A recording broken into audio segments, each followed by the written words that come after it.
So I've been doing shrimp creeping now for I don't even know a long time, probably like 5 years.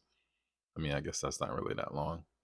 Because I started out doing like fish probably over a decade ago or longer. Anyway, I can't even keep track.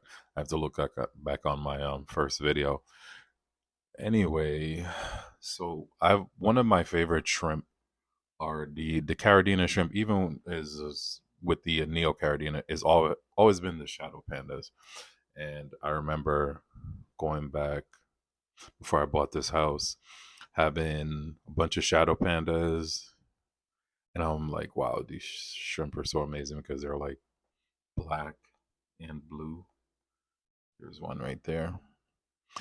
Anyhow, I always try to breed them, and I know a lot of shrimp keepers find it easy. I don't know. Maybe it's because it's my city water or whatever. I never was ever successful in breeding them. I was also never successful in keeping them alive prior to changing everything that I did about actually started November of last year, 2023, and I've been very successful now. And I came into the tank a couple of days ago just to look, and look at that.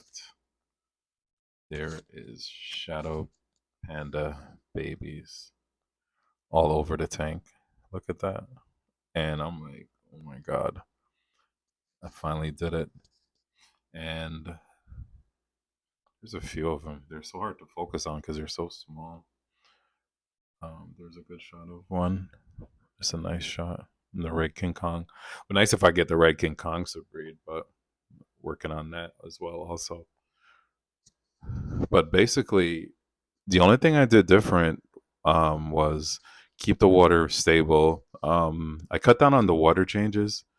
I used to do well. I've tried the method of no water changes, and I've tried the methods of big water changes. And right now, I do 10% every 2 weeks. I'm actually going to not. I missed a week purposely, so I'm on the third week of no water changes. A couple of the people I follow on YouTube, Mark Shrimp Tanks, he said something interesting a couple of weeks ago. He said that one of the number one things to do to keep your Cardina shrimp, your bee shrimp, to be successful and breed is to not do any water changes. And I'm like, what? That goes against everything in shrimp keeping. And I don't believe that. I don't think you can not have water changes because even in nature, there's this thing that's called rain. So the water is always changing and the water is always moving one way or another. There's no such thing as a still pond or still water source. It's always moving even because there's wind and there's rain. So the water was always moving, even if it's a like an isolated place, kind of like with the Hawaiian shrimp, the opa ole or whatever. I can never say those. Even though they live in very bad environments, there's still rain and wind, so there's always getting oxygen in the water, and the water is technically changing because the water is getting replenished by rain. So I don't understand that. I don't know why he said that. And also, he also said not to use powdered foods. I How else are you going to feed the baby shrimp? You can rely on. See, there's a bunch of them right there. You can rely on the biofilm, and you can rely on. I put hard food in. I put in. I use shrimp dinner. I use that once a week. I leave it in the tank for 2 hours, and I take it out. But the baby shrimp don't go to it because the adult shrimp they surround it, and I don't know if the baby shrimp are scared off from that but it's not reliable. And yeah, every tank has biofilm. I don't know how much biofilm my tank produces. I can't see it. I can assume that it's there, but I still use powdered food. I use very, very little, and I only use it maybe twice a week. And it's working. It works. Um, so I guess what I'm doing is working. I don't want to change it too much. I don't believe in I see the science behind not doing water changes because it's an active substrate. You want to keep the pH low. If you keep changing the water, you're going to waste. You're eventually going to burn out the soil. this soil is rated to last 3 years. If I, if you do 50 to 75% water changes, that would definitely decrease the lifespan of the soil. But I'm not even worried about that because eventually, when I get my under gravel box filter. I mean, I have it arrive, but it's at a friend's house and she just had a baby. So I don't want to go to her house and be like, hey, I know you had a baby, but can I have my filter?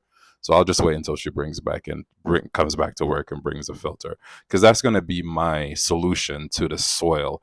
I'll just put a little gravel in there, and then that will, if the pH start to lose its buffering capabilities in these tanks, I'll just use an undergravel filter. I will just cycle it.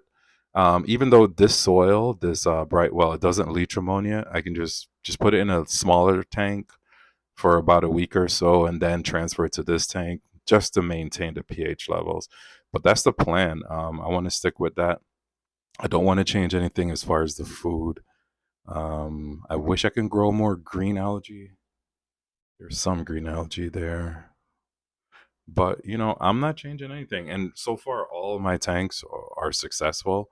I went on the Red King Kongs to breed the fancy red tigers. I don't. They're kind of small, but I don't see any breeding yet. There should. The crystal reds are having tons of babies. That tank is also exploding, and the 40 breeder is a mess right now.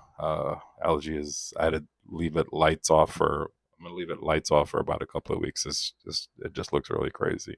But anyway, I'm just so excited about these blue bolts. I'm very very excited that they have babies. I love not blue bolts. I'm sorry, shadow pandas. It's amazing. Um, Now it's time for the red King Kongs to breed, and I think there's a couple of pintos in there too, red pintos. But anyway, I'm very, very excited about this. Almost like having a child. Almost, not quite. Real children are much more exciting than shrimp, but I'm still happy. Look at that little baby shadow panda. All right, I'm really, really, really happy about this. It shows that what I'm doing is working. It's one thing if you keep the shrimp alive. It's another thing when you get them to breed. That's when your whatever you're doing is working. So pat myself on the back. I really feel good about this. If all the money and time I invested in all this, and it's a lot of money, especially because these shrimp are so expensive compared to others, but it really feels good now that they're breeding. So anyway, peace.